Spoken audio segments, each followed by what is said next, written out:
कि घर चित्रालय ही कम से कम कर दो, मुझे वहाँ नहीं जाने दे रहे हो तो मेरे को बिना भक्ति के मन कैसे लगेगा? आप तो दिन भर चले जाते हो, मैं घर पर बैठे बैठे क्या करूं?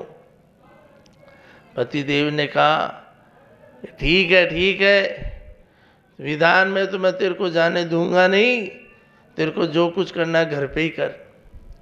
एक कमरा बाहर नया बना हुआ था और एक प्रतिष्ठित मूर्ति ला दी और कहा कि तेरे को भक्ति करनी है यहीं पर बैठ के कर, तेरे को कहीं आने जाने की जरूरत नहीं।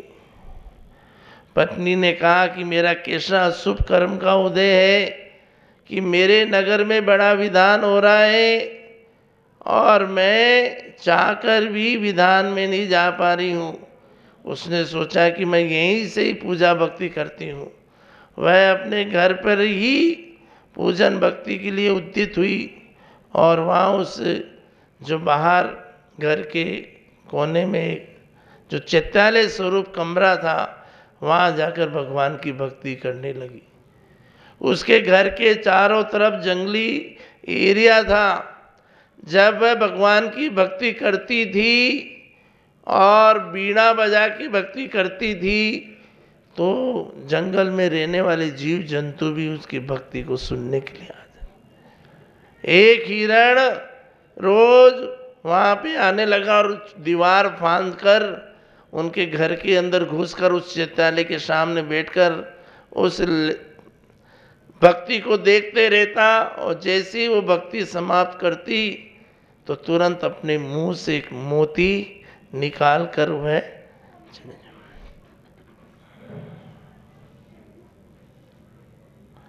उसको विधान में जाने को नहीं मिला, लेकिन फिर भी उसने भक्ति नहीं छोड़ी। पतिदेव तो चले गए, बोलकर कि घर से बाहर भी कदम रखा तो क्या कर देंगे, क्या तोड़ देंगे, धाड़ देंगे।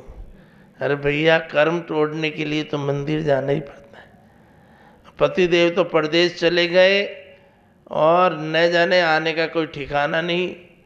अब घर बैठे बैठे क्या करें? उसने रोज भगवान की भक्ति की, कभी कौन सा विधान कभी कौन सा विधान, और इस तरह से पूजा अनुष्ठान करती और रोज जैसे ही वीणा बजा के भक्ति करती तो वो हिरण आता और अपने मुंह से एक रत्न या मोती निकाल के चले जाता।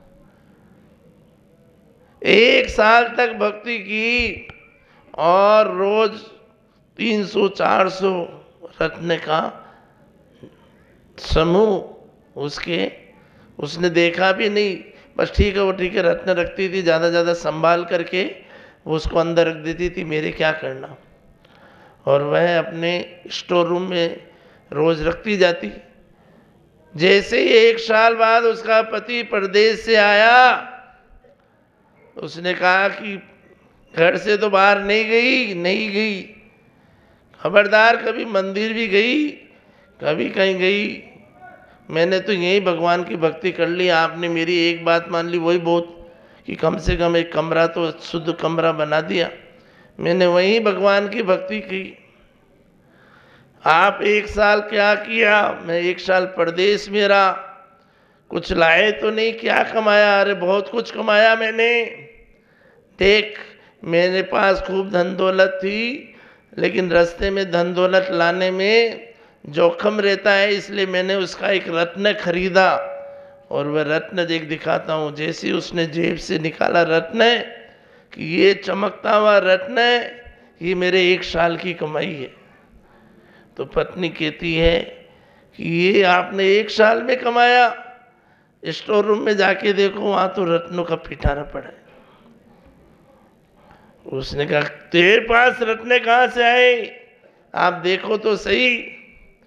तो उसने जैसे स्टोर रूम में जाके देखा तो वो जैसा रत्न लाया, वहाँ तो रत्नों का भंडार पड़ा था। तो उसने कहा इतने सारे रत्न कैसे आए? उसने कहा कि मुझे पता नहीं, मैं तो भगवान की भक्ति करती थी और एक जानवर हिरण आता था, रोज अपने मुंह से रत्न निकालता। अरे तू क्या मुझे बाबा आदम के ज़माने की समझी है क्या? ये कहानी किसी और को सुनाना। सच सच बोल, क्या किया तूने, कहाँ चोरी की, कहाँ डाका डाला, क्या गलत काम किया। मैं तेरी बात को विश्वास करने वाला नहीं हूँ। मैं को 1 साल लग गया, पसीना बहाया, तब जाके एक रत्न जितना पैसा कमा पाया, और तेरे पास ये 400 रत्न कहाँ से आ गए। वो मानने को तैयार नहीं। उसने कहा आपको विश्वास नहीं है तो कल सुबह देख लेना।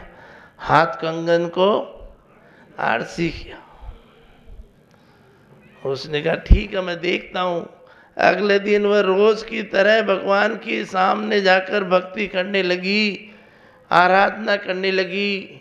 उसने सोचा कि मुझे मंदिर नहीं जाने दे रहे तो मैं घर पर ही भगवान की भक्ति करूं। और जैसी बीणा बजाकर भगवान की भक्ति भजन गाना शुरू किया, एक हिरण आया, और हिरण रोज की तरह आया और चुपचाप वो खिड़की से देख रहा था। उसने अपने मुंह से, अरे ये क्या, कुछ सोच नहीं पाया कि ये कैसे हो सकता है। हिरण के मुंह में रत्न कहाँ से आया। जरूर उसके पेट में रत्न है, बहुत सारे होंगे। कल आने दो, एक एक रत्न से क्या होगा, मैं तो पूरा का पूरा सारा रत्न ही ले लूं। अगले दिन उसने कहा कि तू अपनी पूजा में लीन रहे। उस लोभी व्यक्ति के पास में 400 रत्न पड़े हैं, उसकी वक़्त नहीं कर रहा और रत्न प्राप्त करने की सोच रहा है। क्योंकि दुष्ट व्यक्ति, लोभी व्यक्ति को कभी भी भगवान की भक्ति नहीं रुचती और वह हमेशा नकारात्मक ही सोचता है। अगले दिन जैसे ही वो हिरण आया, पीछे से चाकू लेकर उस हिरण को पकड़ लिया और हिरण को मारने लगा। तुरंत हिरण चिल्लाया, तो चिल्ला के सुन के पत्नी उठी, ये क्या कर रहे हो आप। अरे इसके जब मुंह से एक एक रत्न निकल रहा है तो पेट में कितने रत्न होंगे, इसलिए इसके पेट में से रत्न निकल रहा हूं। पत्नी की आंखों में आंसू आ गए, रोना आ गया। अरे आपको शर्म नहीं, आप आदमी हो या जानवर। अरे अंदर रत्न पड़े हैं, आपको जितने चाहे रत्न ले लो, लेकिन इस हिरण को मत मारो, जीव की हिंसा मत करो। वो बोलती रही। उसने कहा नहीं, तू ज़्यादा डिस्टर्ब मत कर। वो सामने आ गई और हिरण को छीन कर अपनी गोदी में ले ली। मेरे जीते जी मैं हिरण को मरने नहीं दूंगी। तो पति को आया गुस्सा कि तू मुझे रत्न लेने नहीं दे रही है, इस हिरण के पेट में रत्नों का खजाना है, मैं उस रत्न को सारे के सारे एक साथ ही ले लेता हूँ, मुझे इस हिरण का पेट काटने दे। उसने कहा नहीं काटने दूंगी। और वह उस हिरण को लेकर चित्रालय में घुस गई, उस कमरे में घुस गई। उस पति को आया गुस्सा, वो अंधा हो गया कि पत्नी मेरे को मना कर रही है, मेरी बात का विरोध कर रही है। और गुस्से में आकर उसने अपने पत्नी पर चाकू चला दिया। इस झीना झपटी में मेरे को रत्न चाहिए, आदमी क्रोध और अभिमान और लोभ से कितना अंधा हो जाता है। उसने अपने पत्नी पर छुरा चला दिया, पत्नी वहीं ढेर हो गई। और फिर पीछे से उस हिरण का पेट काटा तो अंदर तो एक भी रत्न है।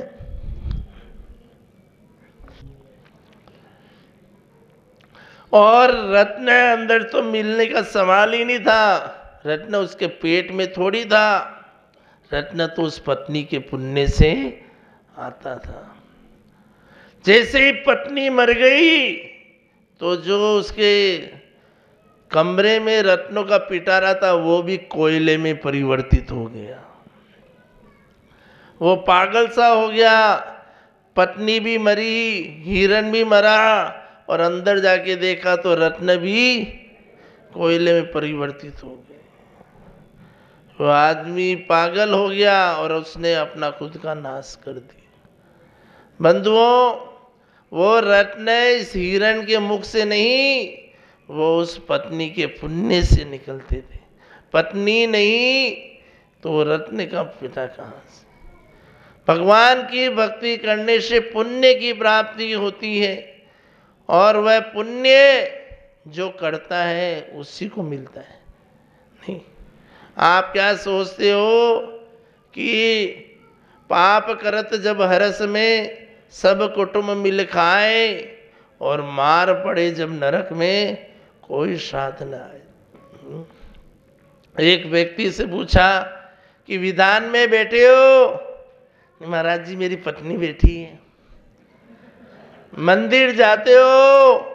महाराज जी मेरी पत्नी जाती है। भगवान की पूजा करते हो? महाराज जी मेरी पत्नी पूजा करती है। अरे कभी आहार दिया क्या? मेरी पत्नी चौकी में जाती है। कभी माला फेरी क्या? मेरी पत्नी माला फेरती है। तो तुम क्या करते हो? महाराज जी मैं पत्नी के हाथ लगा देता हूँ शाम को, सारा पुण्य मुझे मिल जाता। अरे कोई हाथ लगाने से पुण्य मिलता है क्या? पत्नी का पुण्य अलग रहता है, पति का पुण्य अलग रहता है। हम सब मिलकर, पति पत्नी दोनों मिलकर जब विधान की आराधना करते हैं तो उसमें विशेष पुण्य का संचय होता है। भैया हमने कहा कि काम करना, सब काम पत्नी करती हो, तुम अनुमोदना कर लेते हो तो घर से काम करना, घर में भोजन भी सबका मत बनाना, बस पत्नी को खाना खिला देना, तुम उसके हाथ लगा देना, पेट भर जाएगा क्या? उसने कहा नहीं महाराज जी मेरा पेट नहीं भरेगा, क्योंकि बहुत से लोगों की क्या हाथ लगाने की परंपरा है। मैं देखता हूँ पूजन भी करते हैं, बहुत से पति दे तो बासी आती रहती, हाथ लगाते स्वाहा स्वाहा स्वाहा, बस हाथ लगा रहे। अरे भैया तुम दो के बीच में एक थाली है तो अपने हाथ से सामग्री चढ़ाने में भी जोर आता है, और बस हाथ लगा देते स्वाहा स्वाहा करते रहे। तो ऐसे पूजा नहीं होती, पूजा भावों से होती है, और जो पूजा करता है, जो भक्ति करता है उसको पुण्य संचित होता है। खाली स्वाहा स्वाहा करने से इंद्र तो बैठ गए, बड़ा विधान हुआ कल्पद्रुम, और विधान में खूब नई नई कपड़े पहन के, हार मुकुट पहनकर इंद्र इंद्राणी बन गए। 11 दिन तक विधान हुआ, और 11 दिन के विधान के बाद 12वें दिन पंडित जी तो चले गए। एक व्यक्ति को घर पर विधान कराना था, उसने कहा कि कोई पंडित नहीं मिल रहा, तो जो 4 जने बैठे आगे उनको ही बुलाऊं। तो उसने सौधर्म, चक्रवर्ती, कुबेर और यज्ञ नायक को आमंत्रण दिया कि मेरे घर पे पधारो। वो चारों जने घर पर आए, और चारों जने घर पर आए तो पूरी भीड़ थी। तो उन्होंने कहा कि क्या बात है, भीड़ क्यों है? कि अभी आज हमारे घर पर शांति विधान रखा है इसलिए भीड़ है। तो करना क्या है? विधान करना है। टेंट लगाया था लंबा चौड़ा, और विधान में बोला कि तुमको हमको, तुमने 11 दिन विधान में बैठे तो मंत्र अंत्र तो आते होंगे। चारों को बिठा दिया। अब चारों जने एक दूसरे का मुंह देखे। सौधर्म इंद्र बोले कि मुझे तो क्या भाई, 11 दिन इतनी पूजा विधान किए तो कुछ तो सीखा होगा। सौधर्म इंद्र बोले मुझे तो कुछ नहीं, खाली पंडित जी बोलते थे शुरू में ओम, और लास्ट में बोलते थे नमः, उतना आता है।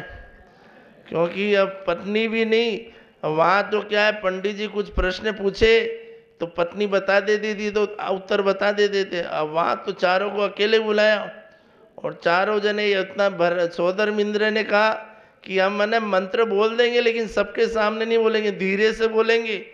चारों के आगे थाली लगा दी, चारों थाली को देखे, पूजन की थाली को। सौधर्म इंद्र ने सामग्री ली और मंत्र पढ़ा, ओम नमः स्वाहा। तो चक्रवर्ती बोले भाई तूने क्या पढ़ा? इशारे से तू भी स्वाहा करते जा, थाली में करना है क्या है? तो चक्रवर्ती ने बोला कि जो इसने जपा सो मैंने जपा स्वाहा। तो कुबेर घबरा गया।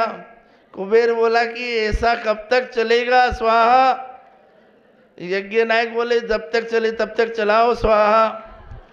और चारों जन एक थाली से दूसरी थाली में सामग्री चढ़ाते गए, और 5 मिनट में थाली खाली। सबने, वो यजमान ने पूछा हो गया विधान हो गया? थाली खाली हो गई, विधान हो गया। अब वो सारों समझे मंत्र पढ़ लिया हमने, मंत्र मन ही मन पढ़ लिया। और जैसे ही वो सबने कहा चलो विधान पूरा हो गया तो उठो, चारों जने उठे, चलो जान बची अपने, तो चलो यहाँ से। वो दूसरी जगह की बात बता रहा हूँ, यहाँ की नहीं बता। तो कहने का भाव ये है कि खाली खाली ऐसा ही नहीं हो जाए, खाली ऐसा नहीं हो जाए कि एक थाली को खाली करके दूसरी थाली में रख दें, स्वाहा स्वाहा करते जाएं। अभिप्राय ये है कि बंधुओं, आप लोग विधान कर रहे हैं, पूजन भक्ति कर रहे हैं तो भावों से करें, और प्रत्येक मंत्र को, प्रत्येक छंद को समझते हुए, इस समोसरण का दर्शन करते हुए, एक अभूतपूर्व भावों को संजोकर परिणामों की विशुद्धता पूर्वक यदि आप विधान करेंगे तो निश्चित रूप से विधान आपकी जिंदगी में एक चमत्कार की तरह साबित होगा और आपकी सभी मनोकामनाएं को पूरी करेगा। तो यही भावना ही बलवती होती है। इसलिए कहा है कि पूजन करें तो भावों से करें। भावना से बड़ा कोई भगवान नहीं होता, भावना से बड़ा कोई देवता नहीं होता। भावना से ही भव का नाश होता है, और भावना नहीं तो बेकार है, और भावना है तो भव से बेड़ा पार है। इसलिए अच्छी भावना संजोकर आप लोग सभी लोग इस कल्पद्रुम महामंडल विधान की आराधना कर रहे हैं। सभी लोग अच्छे भावों से भक्ति करें। निश्चित रूप से भक्ति में डूबेंगे तो हमको मुक्ति मिलना निश्चित है।